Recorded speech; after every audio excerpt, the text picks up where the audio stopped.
my name is Michael. I am the WesternU Advocacy and Communications Chair, and I'm here joined today by Me. yeah, I am Yousif. I am at Western U as well. I'm a D2, and I am the Vice President at Western U ASDA and the Advocacy Chair.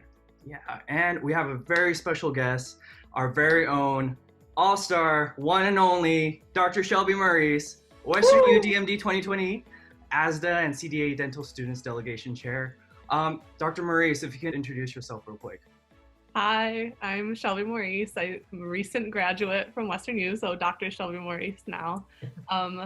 I'm really excited to be on this call.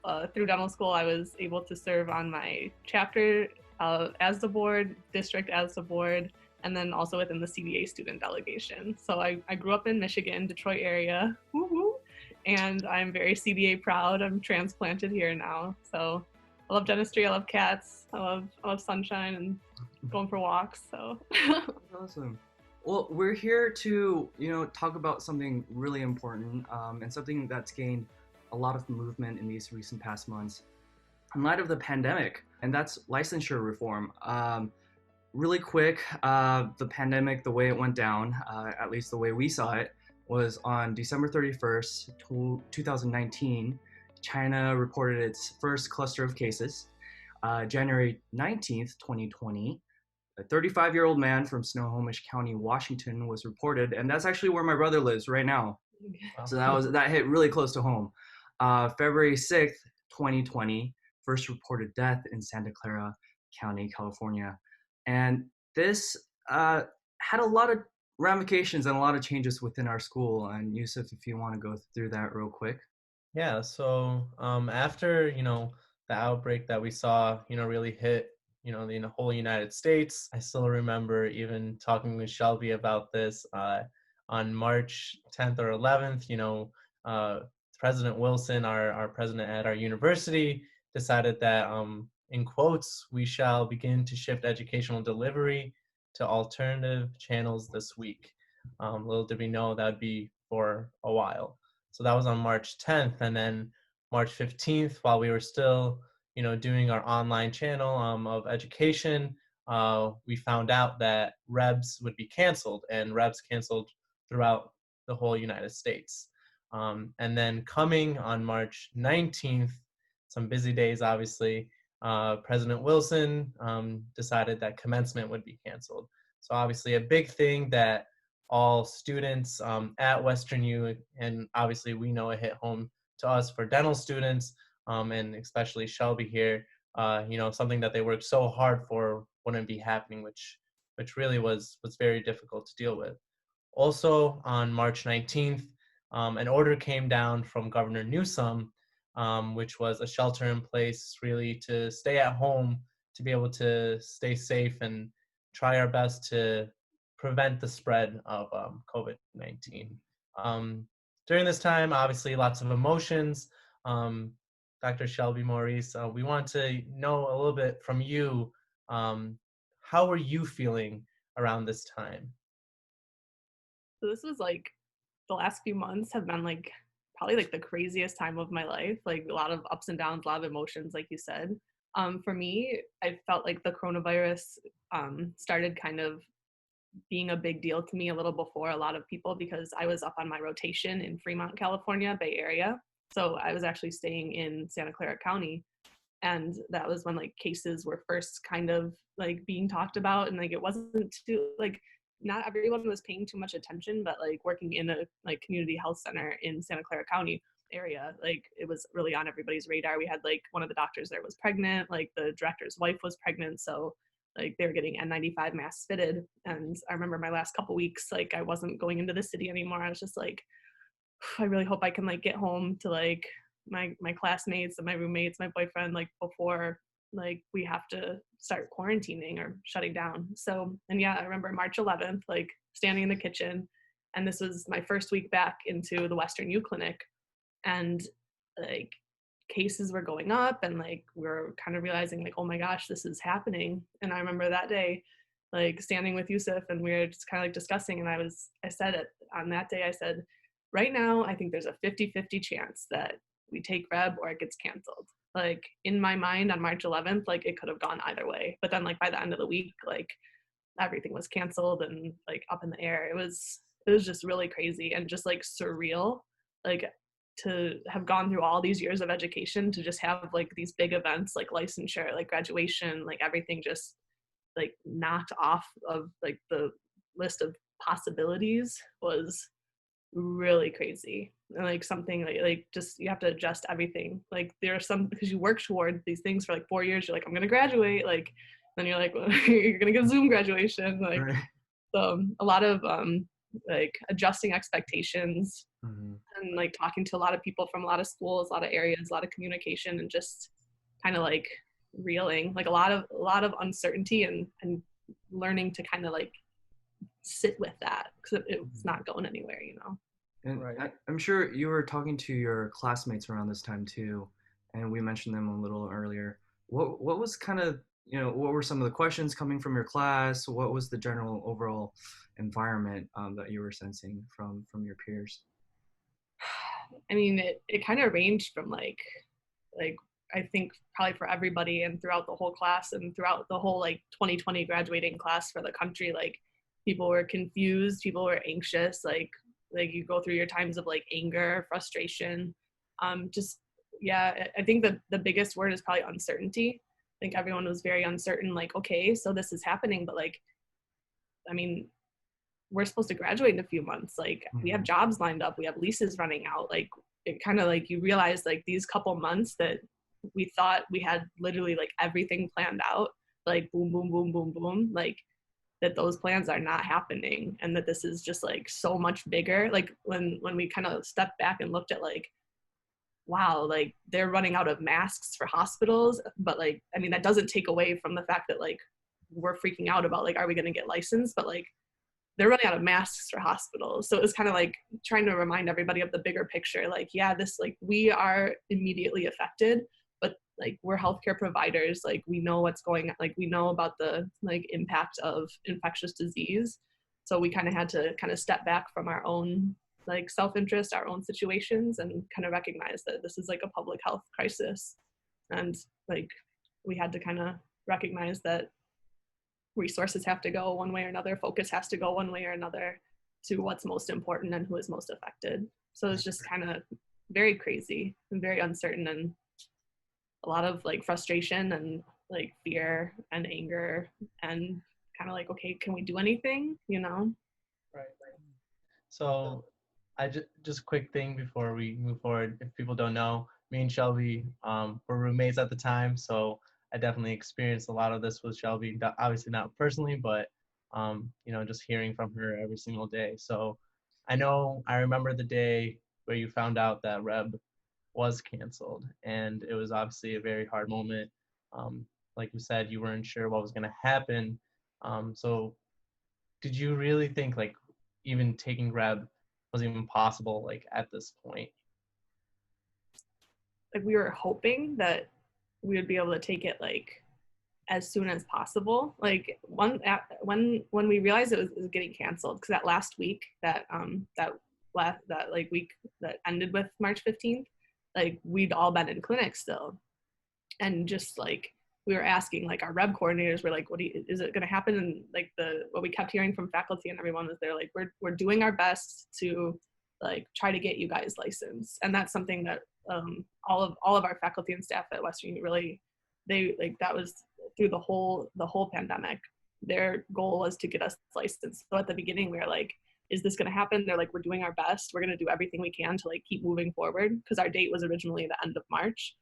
And we're like, well, hopefully, like, you know, we can like get licensed right before the pandemic. But everybody, like, it just, we saw the way the numbers were going, that it just wasn't going to happen. Yeah. So it was like March 11th was the last day that I had like some kind of hope, and then it just really like went downhill from there. On that note, big shout out to our WesternU faculty. I feel like they've done a lot to make this whole ordeal. I mean, they were checking with students. They were making sure that everyone was safe during this time. And I remember Dean Frederickson also saying, 2020, you guys are the best class ever, but you guys are the hardest class to ever, graduate from our school. Oh, Um, in light of that, uh, he was very much, all the deans in the California schools were very much key players in advocating for alternative paths for licensure. And Dr. Maurice, you're actually one of those key players. And Yousif, I don't know if you want to take a look Yeah, at. no. So I know. Me and Shelby talked about this. We knew when on April 1st when they submitted, licensure upon graduation. I think we were very hopeful, especially with the order, the executive order from Governor Newsom the day before. So we were really hopeful that something was going to happen for the class of 2020. Um, April seemed like a very much of a standstill. I think we were patiently waiting. I know Shelby was patiently waiting. I know lots of people wanted to really move forward with the different letters, whatever it may be, but it was we had to look at the bigger picture of obviously the pandemic was a huge issue. It still is, and we really need to focus on other things, making sure that we're taking care of ourselves and people are taking care of everyone else in the community. But slowly April ended and we started to hit May, and that's when Dr. Shelby Maurice really moved in and had a big testimony at a dental board meeting, which was in favor. Where they had a unanimous vote received to have the Office of Professional Examination Services to move forward with the Manikin-based WREB and ADEX. So I know I personally wasn't there, but I've heard some great things about this testimony. Shelby, do you mind, giving us a little bit about what happened in that meeting and maybe a little bit of your testimony? yeah, no problem. So I kind of want to back it up a little bit to kind of lead up to the dental board meeting. So like when Governor Newsom passed down his executive order, so it's asked for broad temporary licensure, and a lot of my role with this whole process was kind of almost like it was almost like a teaching role and a go-between from like CDA and like ASDA and student body, because I've been pretty heavily involved in organized dentistry for 4 years, like as a student. So I realized that that put me in a very unique situation to kind of communicate the kind of like minutia of like some of this more legalese, like dentalese talk to my classmates or like my colleagues from other schools who maybe don't have the same organized dentistry experience. And I worked a lot with many people from CDA, many staff members who worked just tirelessly to get this done and explain it to me. And yeah, it was a lot of communication. I feel like I got like a minor in communication, dental communication. So he passed down the executive order asking for broad temporary exemptions for all health professional licensing in California. So when CDA, the coalition that they put together, which was the CDA president, myself as a student representative, and then the deans of all of the dental schools, they submitted a waiver request for licensure by graduation. So for like most people who have been involved with ASDA throughout their predoctoral education, like we know about like dental licensure portability problems and things like this. For a lot of people who haven't had the like volunteer experience that we have, like this is kind of a new conversation. They don't realize that like dental licensure is so different in all these different states, and that it's some states have things like written in law, some things are just like decided by the dental board. So this opened up a big conversation about that. We didn't hear back about the first waiver request for a while, and then it was denied, and the second waiver request was asking for a Manikin-based exam, or a completely Manikin-based exam that eliminated the need to see live patients. And that's like what we were like, really, we were like, we just need to get something through that can get people licensed like ethically and quickly and like fulfill this need, because people are going to need dentists. Like this is going to turn into like an access to care issue. And so by the time this went to the dental board, we were like, we've been working a lot with the schools, we've been working a lot with CDA.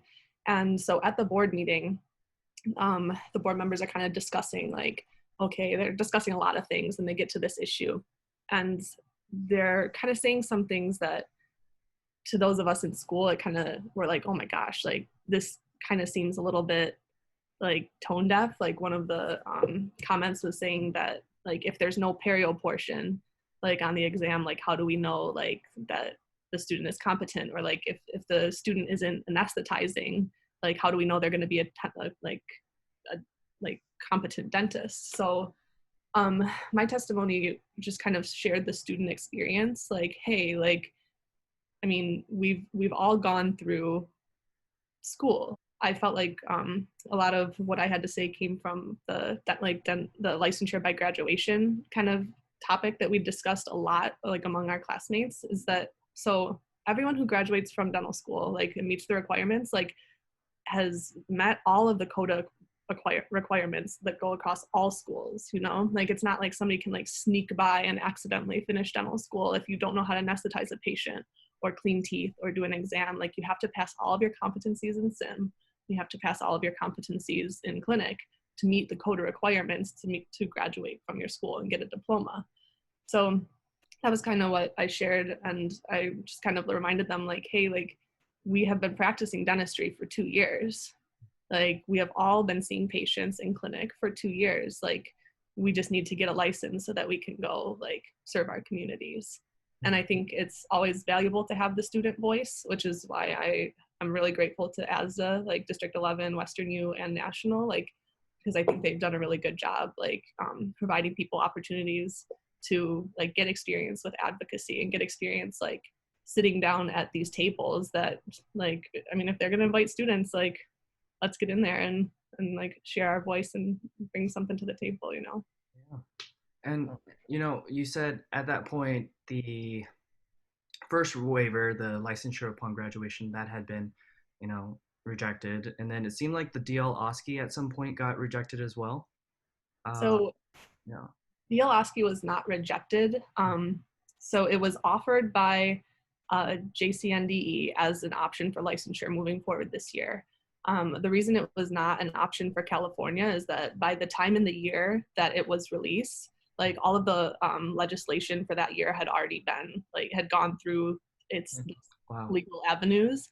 So it was not even, like, on the table for California, because it would have had to go through, like, the whole process. So, like, unfortunately that wouldn't have worked for us, because a lot of people were asking that, and I'm like, well, you see, this is why.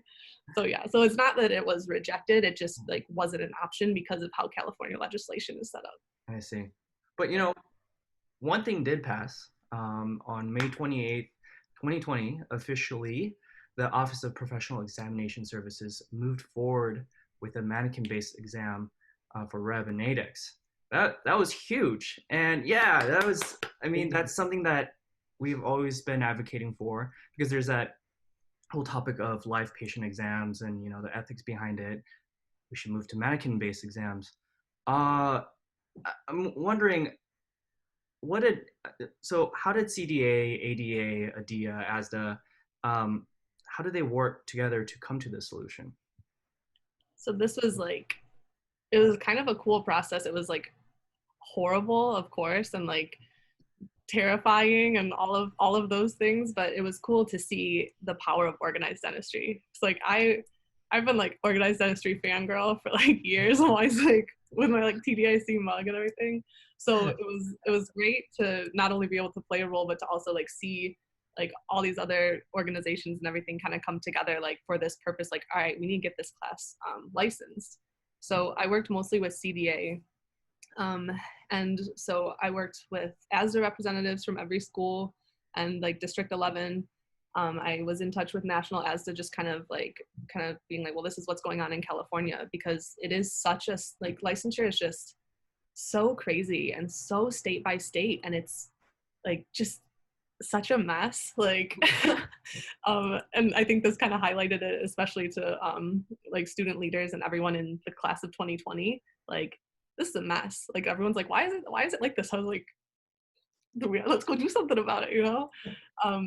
And so ADEA really, like our Dean Fredrickson, he's been working with ADEA for licensure reform for a long time. So having him on our team, like, in California and for our school, was amazing.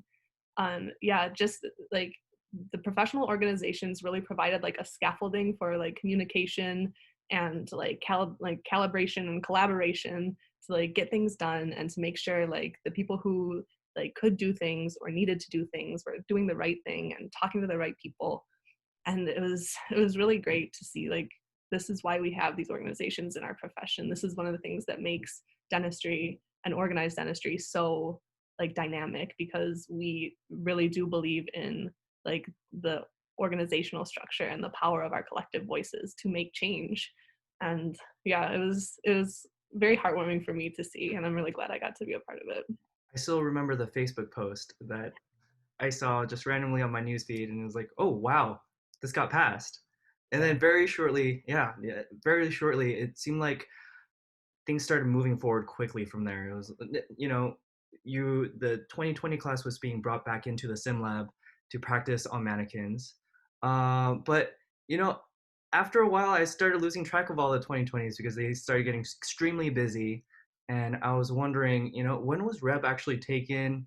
How was it preparing for the REB exam on a mannequin? Yeah, what was that whole process like for you and your classmates? So it started rolling out. I'm trying to remember because so the CDA student delegation has members from each like domestic and international class of dental students in California. So I was in touch with all of the graduating seniors from CDA throughout this whole process. We were kind of keeping each other like updated on what's going on with the schools, like everybody's different schools. I was kind of like passing down everything that I heard from CDA like offices, and then we would discuss it and like send back the student perspective. So the first school that took it was UOP, and like we're all kind of like, how'd it go, So like Dr. Stephanie Martini, who's the UOP like graduate rep, she kind of like reported back to us. And then, so because LA County was still under shelter in place orders during prep time, I think our date for WesternU was April 17th. I've like already repressed it. So we actually ended up taking it at Loma Linda University. So REB was sending in their examiners for a week. So they flew into to stay in like Loma Linda area. Loma Linda took their exam the first 3 days of the week, and then WesternU and an assortment of a few other students, I think mainly from like UCLA, came and took it in the same facilities the end of the week. So we kind of like doubled down. Preparing to take it on the mannequin, it was tricky because we had to go back into school to sim, and we had to like maintain social distancing and everything, and like get our temperatures checked and like check in, like make sure we hadn't had any symptoms or anything. So we had a little bit of time to practice, and like it was just like weird, like back in there being like, well, we're not seeing a patient, like Right. okay, like, but it was good to see everybody. Because a lot of our classmates who like were starting residencies or going out of state had like like we didn't get to say those goodbyes, we didn't get like our party, we didn't get our graduation, we didn't even get like our last week in clinic, like, so it was very abrupt. So to kind of have like one last rite of passage together was really nice, and it was really good to see everybody and kind of be reminded like, well, like we made it, like my heart was like so full of pride for everyone. Like, I don't know, it's your family, I mean, you guys know. So it was good to get to the end of something and be like, all right, well, I, did it. Yeah. I remember seeing pictures of, all the 2020s at WesternU, just taking pictures in front of like sim lab. I was like, it's so it was really cool just to be able to see you guys all together, even the faculty, wanting to be in some of the pictures and just, being with you guys. I thought that was really cool, and something that was nice to see that WesternU was really supporting you guys and making sure that you guys had the practice. Obviously the practice was a lot. I guess we wanted to know a little bit on how you felt, like doing the mannequin exam for REB, actually performing the exam, and I guess really what was really different. Obviously we know it's on the mannequin exam, but from the original exam for REB, like how maybe like a little bit of the grading or anything that you really felt that was like a big change, from what you were preparing for almost 4 years for. I mean, honestly, like I felt like the Manikin WREB, it just makes a lot of sense, because like by the time you finish sim lab and you're ready to go work on patients, you can drill an ideal prep. Like pretty much by the end of D1 year, you can drill an ideal prep. And so if you're going to be administering this thousands of dollars exam, testing to see if people can drill an ideal prep, like, do you really need to do it on a live patient? Like, at this point, the only portions of the REB exam, because you have like perio, operative, proths, and endo, even before the Manikin and everything took place for this year, like only perio and operative are done on a live patient.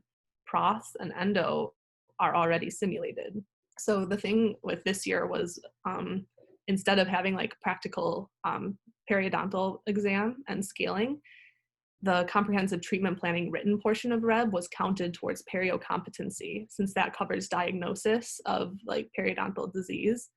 And that's like what we're responsible for as dentists, not necessarily like the scaling itself. I like that this is like my scaling motion. And then yeah.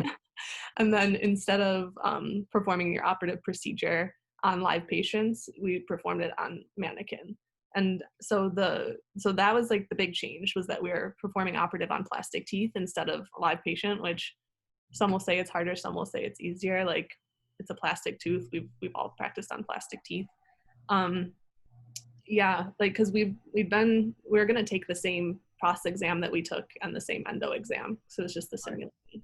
Yeah, and I mean, I felt like, I mean, even before, like, I feel like our school prepares us well for REB, and then like this time, like they just did amazing. They made sure we had all the supplies for our practice sessions. Like, the faculty like were volunteering to come in as we were practicing. Like, they had our schedules up. Like, we were like trading like whoever like was like ready to go in or like wasn't going to use their session. Like, it was super collaborative and just like real community. And like the staff were just so great. And like, they packed us like little baggies of supplies for little index. We had to take all our stuff and go to this like school none of us had ever gone to. And like they're like getting like a video tour for us so that it wouldn't be like the first time. Like, they like busted their butts to make sure that we are as prepared and like as comfortable as we possibly could be. And like, that's like, I mean, that's like WesternU way, I was like really grateful. And it was like, it was hard like for me going out in like public a lot, because I like was having a lot of anxiety, and just like going there and knowing that I'm like, oh yeah, this is like seeing Adrian and like Cindy, like that's your like, I'm like, I've seen them more than I've seen my family in the last 4 years, so they were really, really, really wonderful, and we're all really, really lucky to have them. Yeah. Man, another shout out to WesternU faculty, team, just all the DAs. They're amazing. Even just yesterday, we had faculty come into the sim lab, and that allowed DMD 20 on a Saturday. On a Saturday to practice on. It's just the support you get from WesternU. Amazing. Dr. Fung was amazing. Like, I want to read his book one day. Like, he just pulled it all together and was such like a leader for like the clinic. Like, I know clinic's gonna be crazy this year for you guys, but like if he can like pull off this year like he pulled off REB, like you guys are in really good hands. He was like great, very inspirational. We're lucky. Definitely lucky. We're really lucky. Well, kind of going into this upcoming year, we're still in the midst of the pandemic. Right now it is July 12th, 2020. Numbers are going up, everything seems crazy, and very well we may see the Manikin exam return. So Dr. Maurice, where do we go from here? How can we support bills that were set forward by you and the team, the CDA, everybody this past year? How can we help support that as dental students, and how can we keep moving forward to push licensure reform? This is kind of a tricky question. Like, I wish I knew the answer. Like, I remember, I think my third year when I was on executive board for ASDA, we were like talking licensure reform with Dean Fredrickson, and he told us, he was like, I've been working on licensure reform for 32 years. And I was like, oh my God, 32 years? Like, it's a machine. Like, honestly, like there's so much I've realized more and more in the last couple months. Like, that goes into like the political machine of dentistry, education, and licensure. I think that having the waiver request for licensure by graduation kind of lit a little bit of a fire under some of these like third party licensing organizations like ADEX and WREB, because I mean, I think I paid $3,500 for that exam, and like, you know, like you're getting that from like every student, you know. So that's a lot of money. It's big business, like, and they don't want to lose that. Nobody does. So I think we just need to kind of keep pressure on, like, from our organizations, especially. I think ASDA as a collective voice for dental students is really important. I know CDA will always be pushing for it, and touching base with our deans and other leaders from ADEA and ADA to kind of be like, hey, like, let's keep this pressure on, because this is what like the collective bargaining of organized dentistry kind of gives us. It makes a lot of sense, like keeping a Manikin exam, because it does take out the ethical considerations of, okay, like, are you gonna like purposefully leave lesions? Like, this is putting people in like ethical gray area.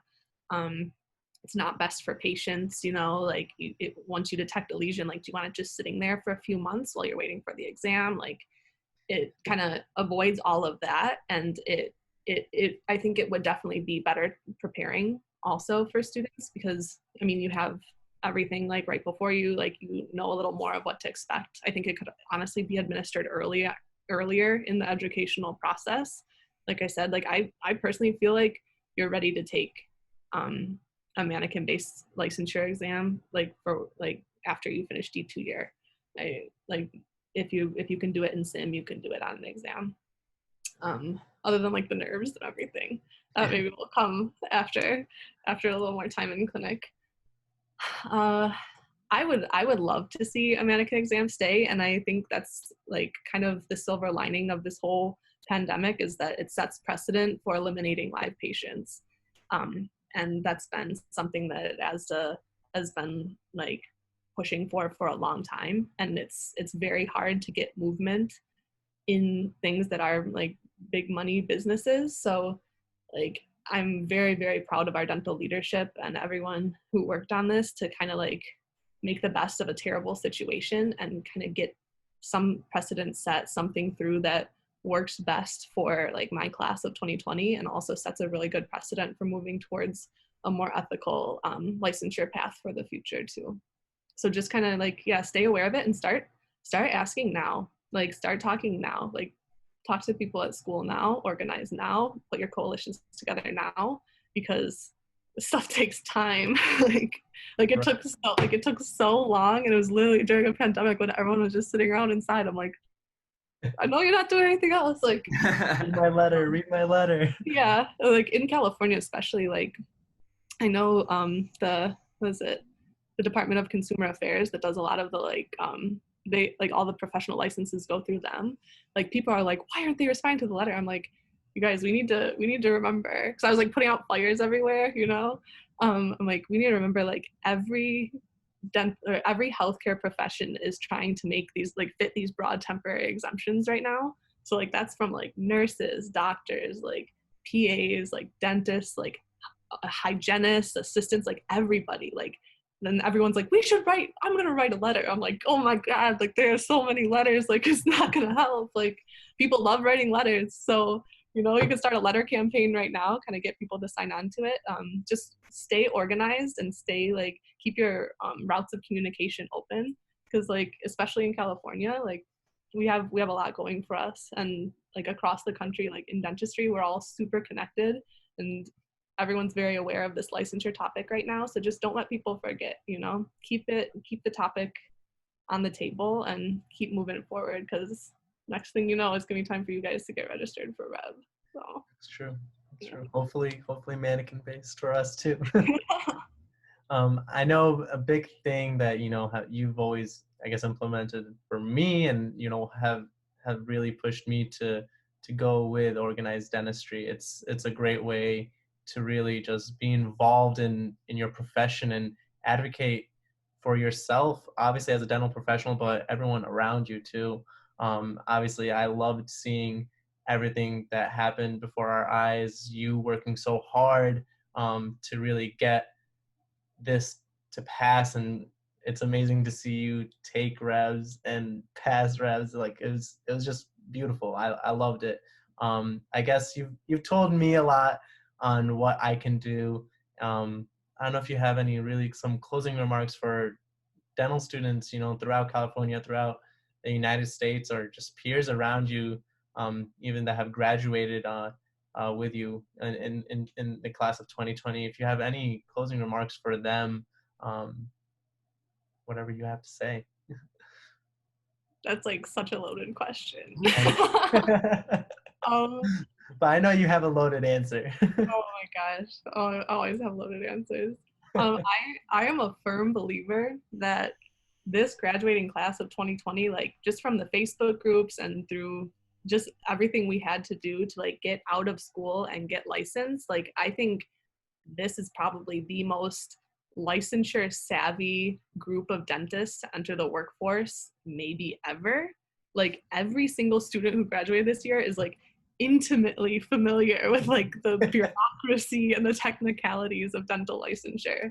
So I am very excited to see where people go with that. Like some of my classmates were like, oh my gosh, we logged on to our like dental board meeting in Texas and like it was ridiculous. And I was like, go get involved. Like, so yeah, if I have anything to say, it's like join your local chapter, join your state dental organization, join ADEA. Like it's gonna be like a little bit of money every year, but like that is like I think a small price to pay for what we have through our collective voice as dentists in the US. I think it's super, super, super valuable. And like if you want to let other people who like, maybe have a little more time or a little more passion, like do all this like work, then at least stay a member. And if you have even just the slightest interest in like doing anything, like join and get involved, like join a board, like join a group, like we'll volunteer. Like I can speak for myself, like the more you give to organized dentistry, the more it will give back to you. And it is super, super rewarding. And this is my closing remark. I was like packing up on the last day of REB. I was like packing up my like operative stuff, and I was talking to the floor examiner, who was like really, really sweet. And we talked a little bit, like the couple of days when I would see her, and like she was like, "Oh, like how do you think it went?" I was like, "Oh my God, I just hope I passed." And she was like, "Oh, like like I'm sure you did fine, blah blah." And she was like, maybe one day, like when you've been in practice for like 35 years and like you sat on your dental board, like maybe you'll be able to be a REB floor examiner too. And like I like didn't have the heart to be like, when I've been in practice that long, I am gonna be busting my butt to make sure that REB is like does not need to be taken anymore, and that like it's like not like third-party exams are like a thing of the past. So I didn't have the heart to tell her that, but I think like for 2020, like my class of 2020, like I think we can make that happen. I'm very, very proud of us and very proud of where we're gonna go in the future. I agree. Dr. Maurice, thank you so much for taking the past hour to speak with us and give us kind of an insight into your own experience during this whole just ordeal. And it's great to see that you came out of it in the end, having taken revs on a Manikin, and it's future's looking very bright. I think it's safe to say that. But yeah, again, thank you so much for your time. Thank you for reaching out. This was fun. Dental school was fun. ASDA was fun. CDA was fun. Well, proud of you. Best of luck on your future endeavors. Thank you again. Thank you. Also, one last question. Off the record, who's your favorite roommate? My favorite roommate? Miles. Oh, okay. I knew she was going to throw a cat in Miles there. the cat? Yeah. Is Miles there? Is he there? Bring him in. So was Olivia. She crawled on the ground. Oh. There's Miles. Thank you again.